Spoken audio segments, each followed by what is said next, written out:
हनुमान् श्रीपदो वायुपुत्रो रुद्रो नघोजरः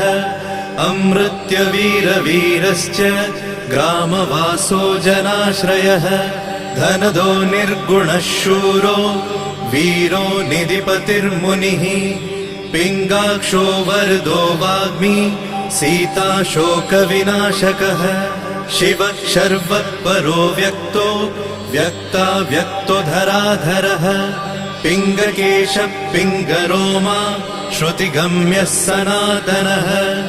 अनादिर्भगवान् देवो विश्वहेतुर्जनाश्रयः आरोग्यकर्ता विश्वेशो विश्वनाथो हरीश्वरः भर्गो रामो रामभक्तः कल्याणप्रकृतिस्थिरः